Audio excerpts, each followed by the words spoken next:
Your eyes and your vision are under attack. Damaging blue light from the sun, your phone, your computer, your tablet, even light bulbs and car headlights is constantly bombarding you. The good news is our eyes actually already have a line of defense to counter the effects of blue light.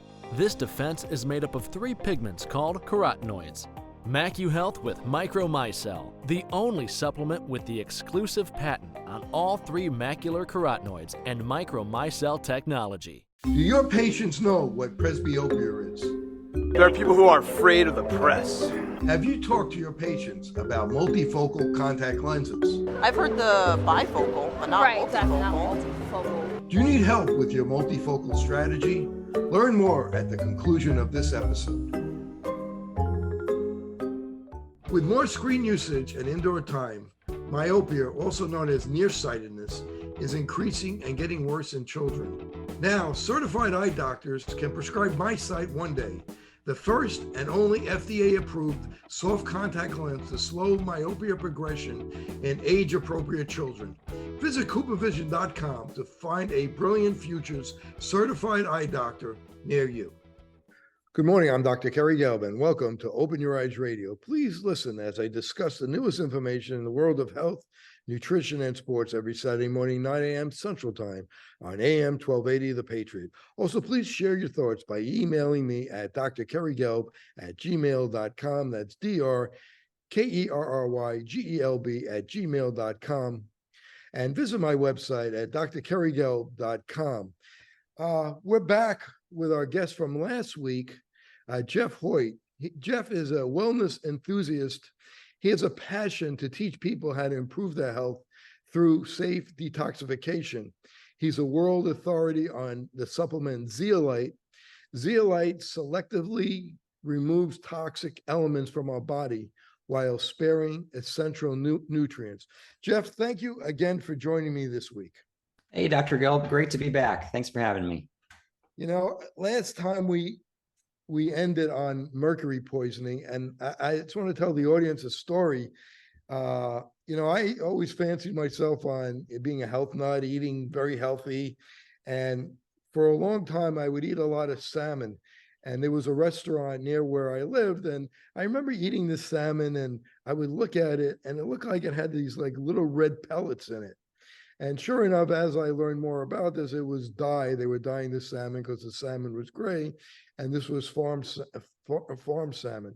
And I used to do labs in my office, and the person who was going to come over and do labs on me, she couldn't show up that day. So I called a buddy of mine who happens to be an OBGYN, and he said, come on over, we'll do labs in my office. So there I am sitting in an office, in an OBGYN office, with 7 pregnant women and me.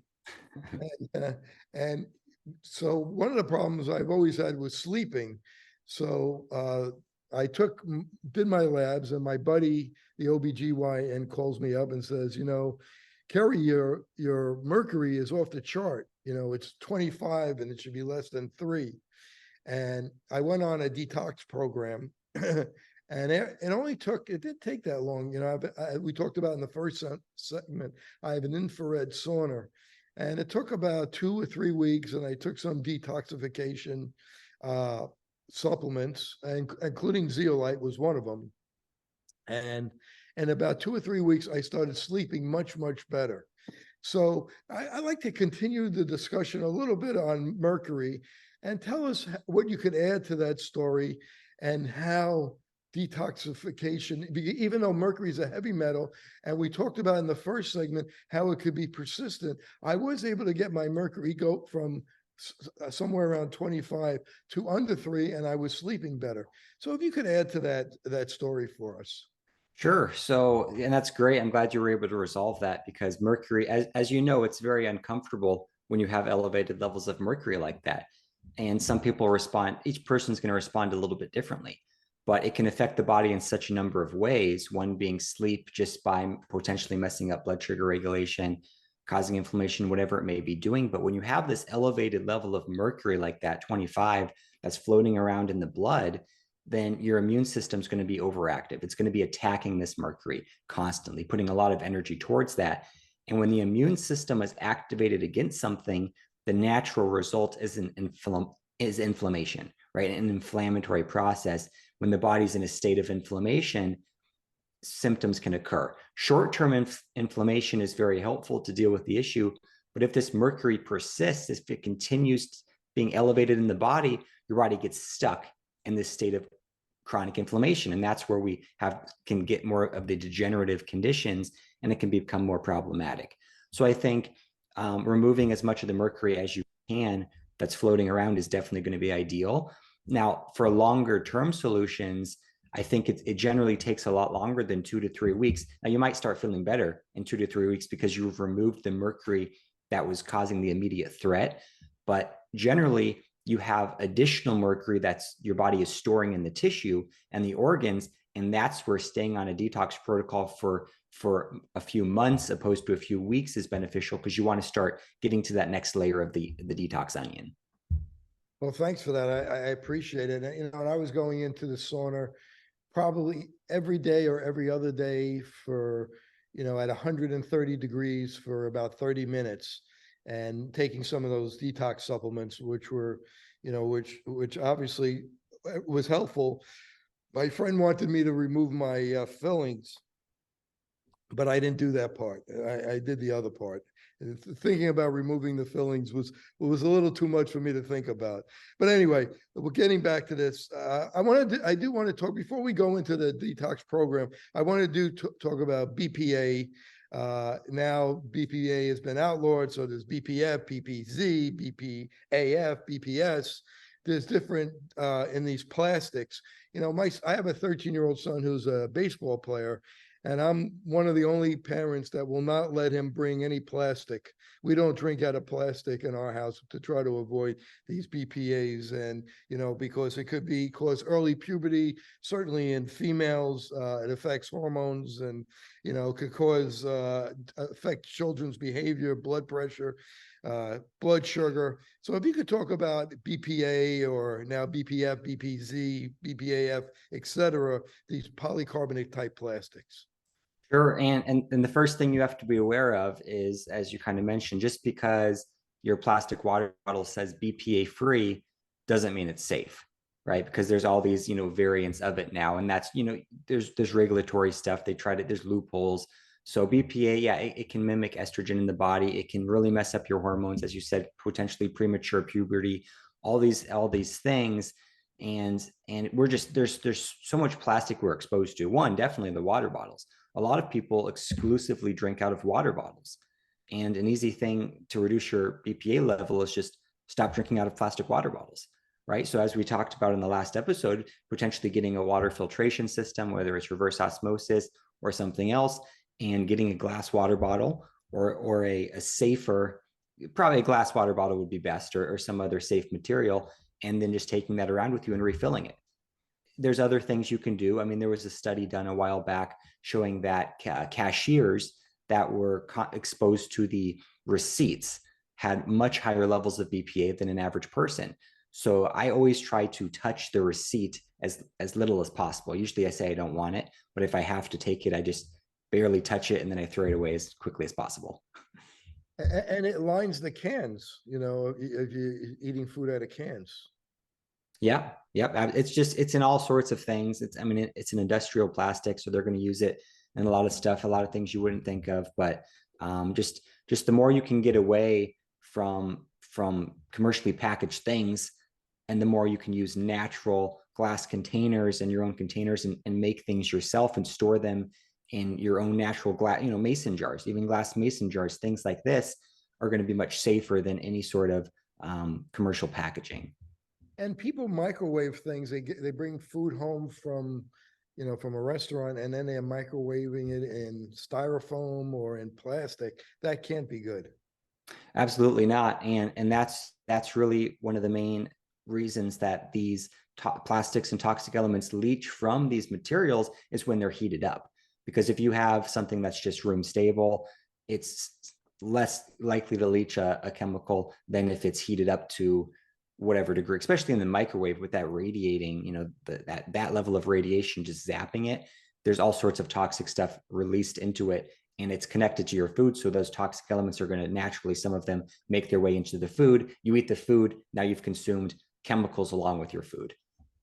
You know, I read about in Australia, they have high polycystic aromatic hydrocarbons, PAH. And that breaks down, that's from air pollution, and that is correlated with lung cancer.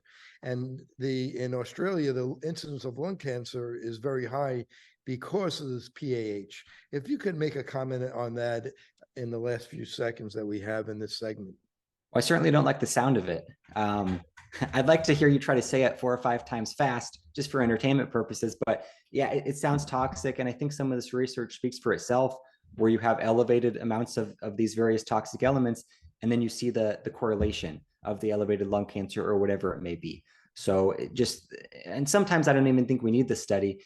We can just think about it. These toxic elements how good can they really be for our health? I think they can only be negative. So one thing about glyphosate, and if you have a comment on that, there's glyphosate and there's Roundup.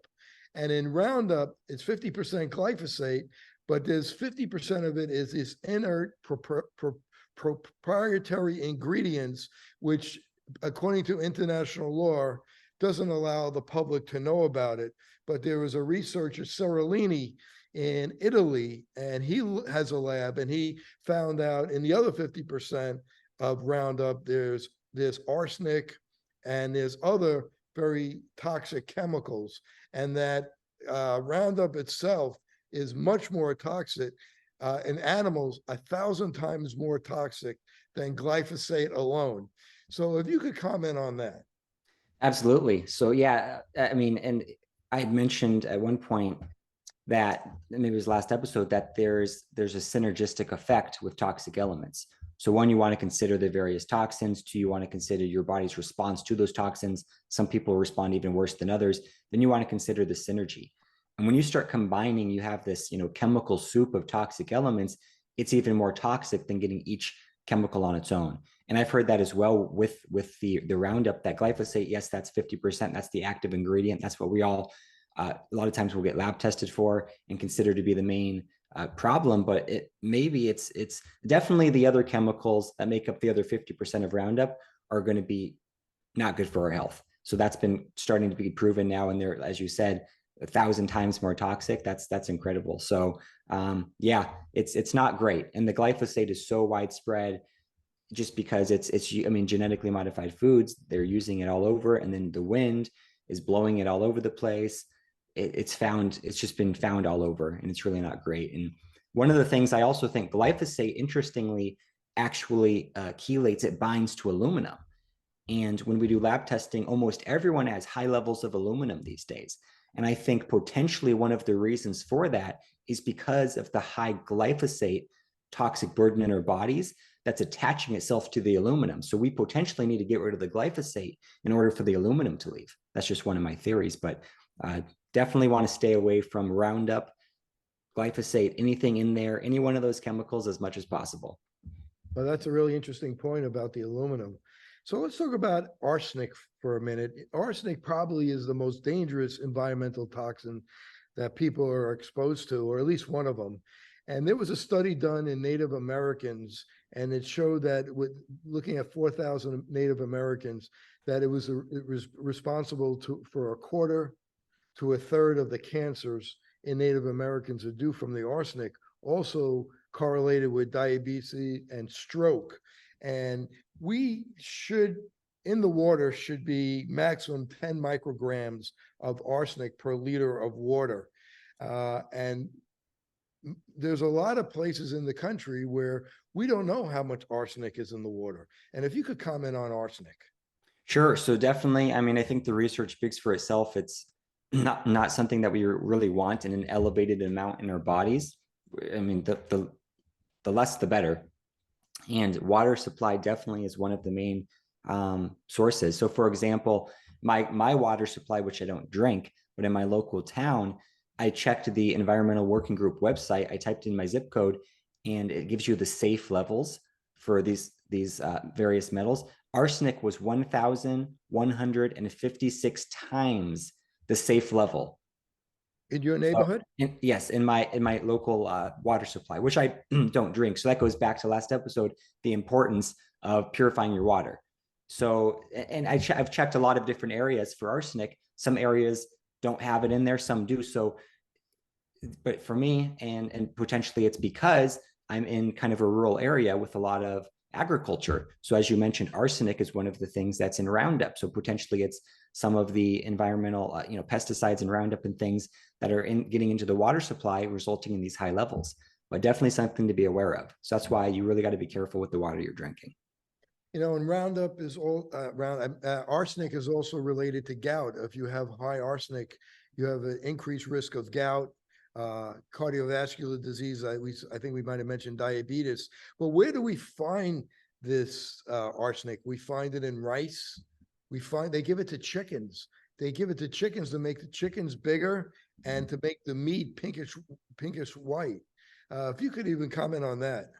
Sure. Yeah, that's one of the main ways, just rice. And so a lot of cultures that consume rice on a daily basis, they might have higher arsenic levels than some of the Westerners. But just beyond that, because it's being fed to the animals, we're getting arsenic just from eating the chicken and eating the meat. So it's very prevalent. It's very common to have high arsenic levels in this day and age, just because it's being used in so many applications. And the rice, it depends where it's grown. It depends on the water it's grown in. So if it's grown in water with a lot of arsenic, then that's why there's so much arsenic in rice. And you brought up an interesting point about your water. I read a study about Chaplin, Maine, and that their wells had 3,000 micrograms per liter of arsenic in their well water, and which we said before, 10 or under would be considered safe. And they had 3,000. And sure enough, there was a huge amount of diabetes and cancer in that part of Maine. So people really need to look up on the environmental group or call their water supplies. And I think I saw that only 10% of the public water supplies have arsenic levels that they have arsenic levels that are known to cause disease. So that's pretty high. One thing to consider is that when you go to the EWG.org Environmental Working Group, they kind of mention that a lot of these the legal limits from the government doesn't always equal the safe limits. So a lot of these regulatory levels haven't been updated in 50 years. So as new research has come out showing some of the toxicity of the arsenic and these other things, the levels haven't been adjusted in the water supply to correspond with that. So they talk about the safe levels compared to the legal levels. Yeah, and I think it's only about 50% of the public water have released what their arsenic levels are. So you might live in an area where you can't find out what the arsenic levels are. Now, I don't know if there's a way to send the water in or test it, but I would assume if you can't figure out what it is, to probably figure out another way to get your water. Yeah, absolutely. It's better safe than sorry. And make sure you're filtering it. And as we talked about with reverse osmosis and carbon filters coming in to the house. Okay, so now we beat the problem to death. Now, what are we going to do about the problem? And that's where your expertise really comes in. So you have these 3 theories of detoxification. If you could talk about that and how we're going to get this stuff out of our body. So let's talk about your theories of detoxification. Your 3 levels of detoxification. Sure, I do have multiple theories, but this one is one theory, 3 levels. So basically, I think that the body processes and stores metals in a number of ways. I think you've got level 1 toxicity, and that's going to be all the toxins that are floating around in your bloodstream and circulation. So you're exposed to, let's say, arsenic, because that's what we're talking about. The arsenic is in the bloodstream. Your body tries to process it. It tries to get rid of it as quickly as possible through just natural processes. But if the body can't handle that whole level of arsenic, it has to do something with it. So if it can't get rid of it all, I think it has to put it into what I call level 2, and that's going to be the general tissue area, which I consider a holding area. So at that point, you have this holding area of arsenic, And ideally, the body then puts that back into circulation for excretion if level 1 kind of clears out. But if the body isn't healthy enough, level 2 starts filling up, then the body says, I'm running out of room here. Let's put it somewhere else. And that's where the arsenic ends up in the organs. That's what I would consider level 3 or deep storage. And at that point, it's more difficult to get rid of because the body becomes comfortable with it there. It says, you know what, I could try to push this out of my body, put it back in circulation, get it out.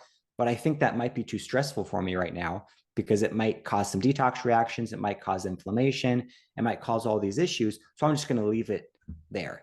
And I think that a really important key to understand is that the body prioritizes short-term survival over a long-term thrival, right? So the body can say, you know what, I'm going to accumulate mercury in the brain. It might shrink the brain and cause some neurological decline, but I can still survive with that. But I don't want the mercury floating around where it's causing this chronic inflammation. I think that's why sometimes it can be difficult to detox if you have such a high level, and that's where a really effective detox approach comes into play. So when we look at the detox approach, let's start with good nutrition. How does that help with detoxification? All right. So what I tell people is the key to an effective detox strategy is to get healthy, right? The healthier you are, the more you're naturally going to be detoxing, because you don't want to be relying on supplements and all these other things to do all the work for you. The key to an effective detox is to get your body to detox as it was designed to do. So to start releasing the toxins from deep storage, from general tissue, and just get them out of the body. And nutrition is going to be foundational to that, because if you're eating a bunch of junk food, things that are stealing nutrients instead of providing nutrients, it's just your body's going to have to use a lot of energy just to focus on that. Then it's not going to be able to focus on detoxification. So eat proper food, giving your body the resources it needs is going to be step number 1. Yeah, and you have to make sure your detox organs are healthy. You got to get them healthy, your liver, your kidney, and your gut. We're speaking with Jeff Hoyt, CEO of Zeolite Labs. This is Dr. Kerry Gelb for Open Your Eyes Radio on AM 1280, The Patriot. And look for our documentary, Open Your Eyes, on Amazon Prime, Apple TV, YouTube Movies and Shows. We'll be right back.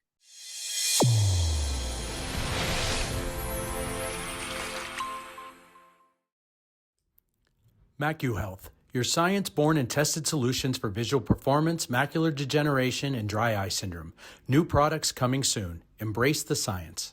We're back with Jeff Hoyt, CEO of Zeolite Labs. We're talking about detoxification, and he's running us through ways to detox. We talked about nutrition, why that's so important, and talk about fiber, why we need fiber in our diet for detoxification. Sure. Well, fiber is kind of a bulk. It's a binder. It's really one of the first lines of defense against toxicity, because you have this fibrous material that goes in and it binds to some of the toxic elements in the gut to help escort it out. Because what you don't want is for these toxic elements to be in the gut, ready to leave, and then there's nothing to help escort them out of the body, and then they basically find a new home and accumulate. That's what you don't want. So fiber is a great first step there. And glutathione.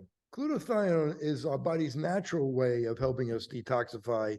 Do you recommend taking NAC or NAC, N-acetylcysteine, to up our glutathione levels? Talk about the importance of glutathione, why we need it, why it goes down when we get older, and how to keep those levels high. Sure. So yeah, glutathione is the body's basically natural master antioxidant, really important for a number of detox functions, including removing mercury and other metals and toxic elements. And as we age, the natural production of glutathione is going to decline, as many things do in our body. So there's a few options. One is to take external glutathione supplements, which you really don't want to do long term, because it could reduce your body's natural supply. You could take precursors such as NAC or N-acetylcysteine, and that can help your body's natural production of glutathione be increased to help. There's other ways as well, just basically removing some of the toxic elements through various binders and other detox methods can naturally increase your glutathione levels, because your glutathione doesn't have to be used up as quickly if you remove some of the toxic load. So there's a number of ways to do it. I think NAC is a very cheap and effective solution for a lot of people, though, to give a try. And I understand the FDA said they may outlaw glutathione. So is there any alternatives like whey protein? There's always going to be alternatives. A lot of times there was a little bit of a panic last year when they talked about, I think they took NAC off of Amazon and some other areas, and there was kind of a little bit of a panic. But the good news is we don't always need a lot of these external supplements. A lot of times, sometimes they can really help, but the key is to really remove as many toxic stressors from your body and from your life as you can, so your natural production can be increased. That's really the key. So we really don't want to completely rely on these supplements all the time. We want to rely on just smart living strategies, healthy living, remove the bad so our body can work optimally. And you use this spectrophotometry test, hand test. Can you tell us about that to tell how much toxins are in our body? Sure. So there's new technology that uses spectrophotometry. It's basically shining light 4 millimeters deep into the palm of your hand and measuring the tissue levels of heavy metals along with essential minerals and vitamins in your hand. Great test. It's called the Oligo scan. It's out of France. And basically from that, we're discovering that, yes, people, as suspected, very toxic. Now with that, we're only looking at heavy metals, but just the silver and mercury, and silver is not as toxic, but almost everyone that has had the amalgam fillings in their mouth has a high level of both mercury and silver, which just correlates because those fillings are generally 50% silver, 50% mercury. So it makes sense. Now, what's interesting is a lot of people have had their amalgam fillings removed 20, 30 years, then they get the test and they still have elevated levels of mercury and silver. And that's just shows that, as you pointed out, some of these things are persistent, like mercury. And just because you reduce, there's kind of 2 steps to detox. You want to reduce your exposure and you want to reduce your internal accumulation. So removing amalgam fillings is usually a great idea because you're removing your exposure to that mercury, but it hasn't done anything to reduce your internal accumulation. And that's kind of the missing link. I think a lot of people need to consider the both steps. Now, talk to me. We're going to talk about the GGT test, maybe the Great Plains test, but I want you to tell me about zeolite and how that is helpful for detoxification. Sure. So I tell people there's a lot of ways to get from point A to point B in a lot of areas detox. But what I found to be, I'm always looking for the most effective and efficient solutions, right? Getting right to the chase, what's going to really work. And what I found to be the single most effective agent for detox as a tool is going to be zeolite, when used properly in the proper form, of course. Now, zeolite is a naturally occurring volcanic mineral that has a negative charge. And what it does is it's attracted to positively charged elements like a magnet. So a lot of the positively charged elements in your body are going to be things like these heavy metals, environmental toxicants, radioactive elements, even like cesium and strontium, glyphosate, the plastics like BPA, all these things, mycotoxins from mold. Now, what really makes zeolite unique compared to a lot of the other similar detox agents is that it's a smart or selective binder, meaning it's going after these toxic elements, but it's leaving your essential minerals and vitamins alone. And that's really what makes it unique and very safe as a supplement. I think what's interesting about zeolite, or the one that you developed, ZeoCharge, is that you don't start with a low dose. You start with a pretty large dose. And I think it's fascinating, the reasoning behind that. So if you could talk about what's the initial dose with ZeoCharge and why do we go with a higher dose rather than a lower dose? Absolutely. And this is one key. When you look up zeolite, you're going to find a lot of products. A lot of them are now liquids. What you have to understand, and this is crucial, is that liquid zeolite, although can be really good quality and can be helpful, it's going to be a very low dose. So it's powdered zeolite mixed with water. And what I found is that taking, let's say, 10 milligrams of zeolite is actually much harsher on your body than taking 10,000 milligrams. So the 1,000 times dose is actually gentler on your body. And I developed a theory called the higher dose theory of zeolite, which is found on zeolitelabs.com, which is a 14-page document if you really want to nerd out on it, on why this is, but I'll summarize it very quickly for you. Basically, when you take a very small amount of zeolite, it goes in, it starts grabbing to the toxic elements, and sometimes it makes a mess as it starts detoxing because it stirs some stuff up. So let's say you have your toxicity back to the 3 levels, level 1 circulating, but then stuff in level 2 and 3, the organs and tissue metals start getting dumped into circulation as you take the zeolite. Now you actually have more toxicity in circulation currently exposed to your immune system short term because of the product. So the key is to take a high enough dose to grab everything that's currently floating around, and then have some extra zeolite cages. Basically, they're waiting for if anything gets dumped into circulation from the deeper areas of the body. That's the really short version of why taking a higher dose is actually less likely to cause headaches, joint pain, and irritability, opposed to a low dose and a lot of other detox products. Because if you take a low dose, you're going to leave some of the toxins, my understanding is, in the body, and you're going to wind up with what we talked about, I think, in the first segment, like a Herxheimer's reaction. You're going to get side effects to the toxins that are being released. Am I saying that correctly? Yep, absolutely. So a lot of people take a little bit of zeolite or other detox products. They get these terrible symptoms and they say, oh, goody, this means the product is working. But really, it's kind of working against your body. It might still be helpful, but you really want to minimize or avoid those reactions. So even on ZeoCharge, if someone takes just a tiny little bit to try it out, a lot of times they'll get a headache and they'll get irritable. They'll get these symptoms and they say, oh, good, it's working. But then they take a huge dose, like 100 times that dose, and they get no symptoms. And then it doesn't mean it's not working. It's actually working better because it's working more efficiently. It's not causing the stress of detox that the low dose causes. And for somebody who's taking it for maintenance, they don't really have any major problems, but they do want to detox. Is 2 tablespoons the beginning dose? For a maintenance dose, we've got just scoops in there now. So just 1 scoop, which is about a tablespoon a day. That's a really good maintenance dose. Some people can even get away with a little bit less. It just depends on what you're currently exposed to. But 1 scoop a day, you get a jar that lasts you a month. If you're just starting on your detox journey, you really want to start with the higher dose, because the healthier you get, the less you need. So you might want to start with 2 scoops. You might want to start with 4. Sometimes people need 6. The general rule is, let's say you start with 2 scoops and you get a headache or some symptom. That means the next day you want to take more. So go to 4 scoops. And then if you feel great on that, just maintain on that. And then you can work your way down. So one thing that some people do, we have what's called the ultimate zeolite experience, where you do 6 scoops per day for the first month, 5 scoops per day for the second month, 4, 3, 2. So it's a 5-month program. You go through 20 jars of ZeoCharge, but basically you're starting with the high dose. As you cut down the layer of the onion, remove these toxic elements, you need less and less and less. And then you're done with the program. You can move to a maintenance dose of 1 scoop per day if you want to do that. And if you're taking other vitamins such as vitamin C or B complex, can you take it at the same time?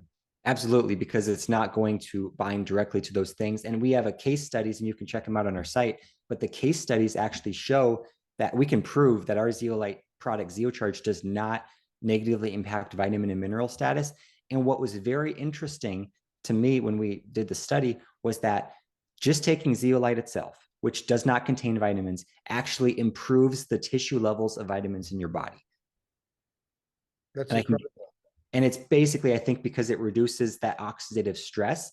It basically, when you have low levels of vitamins, a lot of times it's because your body is using up these vitamins to fight something. If you can remove the source of the need to use all these extra vitamins, they just naturally are higher. Very interesting stuff. Yeah, and I know Dr. LaGreca, who we interviewed, is a big proponent of your product, the Zeolite ZeoCharge product, and she's had some really good cases with that. People have done very, very, very well with that. Now, there's a clay that people use for detoxification. Can you talk a little bit about that? Sure. There's a number of different clays out there. You've got activated charcoal, which is kind of a classic. You've got bentonite clay, psyllium husk, kind of for the colon cleanse stuff. There's all sorts of stuff. They all have their advantages. What we found is that the ZeoCharge basically is just more of a powerful detox agent, and it can do more than the others. And then the other thing is just that it's not binding. The other ones, you do have to be a little bit careful because they might be binding to some of the good along with the bad. ZeoCharge is only binding to the good. It's only binding to the bad, is leaving the good alone. If you could go through the things that zeolite does help remove, such as the heavy metals, the mold, the microbial toxins, metabolic waste, histamines, etc. Sure. And that's why I love, yep, I'm just going to hop right into it. I get excited. So zeolite, it just has a really broad spectrum binding capacity. So it binds to so many of these toxic elements. Number one, we've been talking a lot about heavy metals. Our case study program showed that it was able to remove all 15 of the heavy metals that we tested it for from the tissue level, which includes the ones we discussed: lead, mercury, aluminum, arsenic, etc. So that's one right off the bat. Another one that it can be very helpful for is people dealing with mold toxicity. So if you're exposed to mold, we get the mold produces mycotoxins. These mold toxins that cause a lot of stress on the immune system can result in a lot of symptoms. Zeolite's been shown to bind to some of those: aflatoxins, ochratoxin A, etc. Another interesting thing is radioactive particles. So zeolite was actually dumped commercially during the Chernobyl nuclear disaster to help clean up the environment from radiation. So they know that zeolite, and it's been studied for water filtration because it helps bind to cesium, to strontium, and some of these radioactive isotopes. And what people a lot of times don't understand is that a lot of times these radioactive particles can get stuck in our bodies and they just stay there forever. So removing those can be very, very crucial. Another thing is going to be waste products that the body naturally produces, such as ammonia. And I think that's a huge one, because if your liver is not working properly, one of your main detox organs, the liver generally takes ammonia, it converts it to another byproduct called urea, gets it out of the body. But if your liver's not working properly, this ammonia builds up and it's very toxic. It can go to your brain and it can poison and it can cause brain fog and all these symptoms. And zeolite has an incredible binding ability towards ammonia. So a lot of people, what happens is they take the zeo charge and then their brain fog lifts within two hours. And I think in a lot of those cases, it's from ammonia or one of these other toxic elements. But it binds to other things as well, such as some of the waste products produced from microbes. So people that have Lyme disease, some of these more complex situations, they generally get some pretty good symptoms relief just from that binding effect. Plastics, glyphosate, which we talked about, all sorts of stuff. A lot of the stuff that you don't want in your body, it can help grab and escort out safely. You know, I was watching a docuseries on cancer, and one of the doctors in it talked about fulvic acid. And I saw that you have a fulvic acid product. Can you talk about that? Sure. And a lot of people confuse it with folic acid, which is vitamin B9, but that's not what we're talking about. We're talking about fulvic acid, which is one of nature's just really. And if you could spell that, please. Yes, FULVIC, and then acid. So it's one of nature's miracle molecules. It's got very unique properties. What it does in nature, it's naturally, or at least it should be, naturally occurring in the soil, and it binds itself to essential minerals, and it's a transport system for those minerals to the plants. So it kind of helps transport minerals. Now it does the same thing in our body. So for one, we basically all have fulvic acid deficiencies because our soil is so depleted. So if we take a fulvic acid supplement, it can go in and it can help transport minerals and other nutrients to where they need to go. So I like to call it a mineral and nutrient optimizer. So it makes your food more nutritious. It makes your supplements work better because it just helps things get to where they need to go. It's kind of an optimizer. You know, we talked about the oligo. How do you say it? It's anyone's guess. I call it the oligoscan, something of that nature. Yeah, well, we talked about that, and I appreciate that. Now, there's a blood test you could do. The GGT test is a liver enzyme test that was very big for diagnosing hepatitis at one time, but now it helps us it tells us about GGT is an enzyme that recycles glutathione. So when the glutathione is going up, the GGT goes up. So that means the glutathione is going up because we have toxins in our body that it's trying to get rid of. So if you ask for that test, and if the GGT test is high, you over 60 as opposed to 20, I think it's something around, the study shows about a 20 times greater risk of having diabetes. So I don't know if you're familiar with the GGT test, but if you are, can you talk a little bit about that? Sure. I think that's just a sign that your liver and the rest of your body's natural detox functions are just being overworked.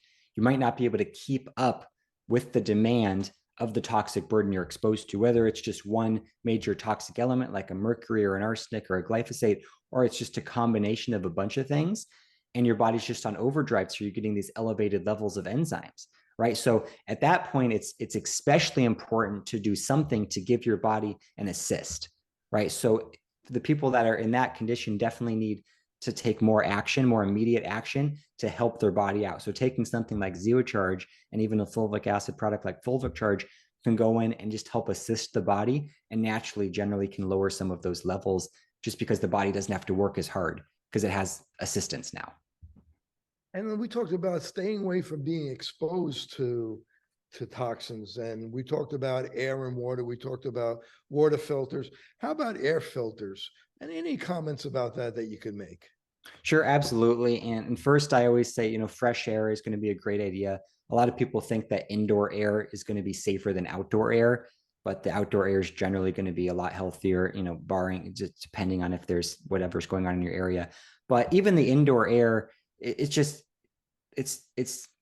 we want to use some sort of filtration device, right? So I'm in the middle of a forest, a bunch of acres of forest in the middle of nowhere in Iowa, and I still have 3 air filters going on in my house right now, just because I want to make sure I'm reducing that total toxic burden, because you never know where there's going to be some mold spores or some whatever that's going to be in there. And we just don't want to be breathing this stuff and stressing out our bodies any more than necessary. So I think some sort of air filtration device is a great idea to have in your house, especially in your bedroom when you're sleeping. I think that's especially important. And you want it to be at least a MERV, a MERV, at least 8, because that will clear out 90% of, it's 90% efficiency, and it'll get the small particles, 3 to 10 micrometers in size. So we want to get the we want to make sure it's a MERV 8 at least, especially if you have forced hot air or a forced cooling system, and that has been recommended by a lot of the experts as well. Absolutely. And how much time should someone be outside, walking around in fresh air, breathing fresh air every day, instead of looking at their laptop all day? Oh, probably more than most of us are. Most of us are. I mean, as much as possible. Just we want to get back to as natural of a lifestyle as we can. We're not really designed to be indoors all the time. I mean, just the grounding aspect, right? Just being outside in nature actually physically charges us up. The electrons from the earth are being transferred to our bodies, providing a charge. The sun, the infrared rays, the natural air, and even just the sounds of nature, just the calming effect. I mean, they've got forest bathing in other cultures where they go out walking in the forest, which I have access to, and it's therapeutic, it's healthy. So just getting outside, connecting with nature as much as possible, I think is a great idea. And we got a minute left, and if you can't have a whole house filter, certainly, one of those HEPA filters would probably be good to put around the house for the air. And coffee, before we end the show, we want to try to stay away from mold. We want mold-free coffee. Is that correct? Yep. A lot of coffee is contaminated with mold toxins. You have to be very careful. There's a few that try to especially keep the mold out of it, but definitely something to look into and be aware of. So I want to thank Jeff Hoyt for joining me today. He's the CEO of Zeolite Labs. He gave us some great information. A lot of it is very confusing because it's something that we're not exposed to, or I should say we are exposed to it on a regular basis, the bad stuff, but the information we're not exposed to. So Jeff, if they want to find out more about you, please, how could they do that? Sure. The zeolitelabs.com is where you can buy ZeoCharge. You can email me directly at jeff@zeolitelabs.com as well with any questions or concerns, and I'm happy to help you out. But Jeff, it really was a pleasure to speak to you. You have so much great information, and if people want to get in touch with you, please contact Jeff at Zeolite Labs. That's www.zeolitelabs.com. This is Dr. Kerry Gell for Open Your Eyes Radio. Until next week when we have another guest. Thank you very much.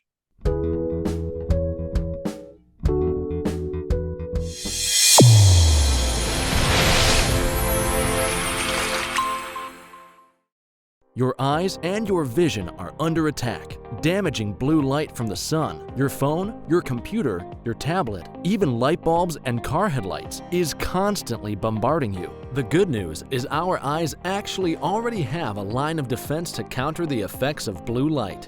This defense is made up of 3 pigments called carotenoids. MacuHealth with Micromicelle, the only supplement with the exclusive patent on all 3 macular carotenoids and Micromicelle technology. Fitting multifocal contact lenses presents a big opportunity to meet patient needs while growing your practice. Alcon is your partner not only with our innovative portfolio, but through e-learning. Learn to enhance your multifocal strategy today with the Alcon Experience Academy. OIE Broadcasting is the emerging leader in social media. We use scientific entertainment to drive more patients into your office. Visit oiebroadcasting.com and sign up today.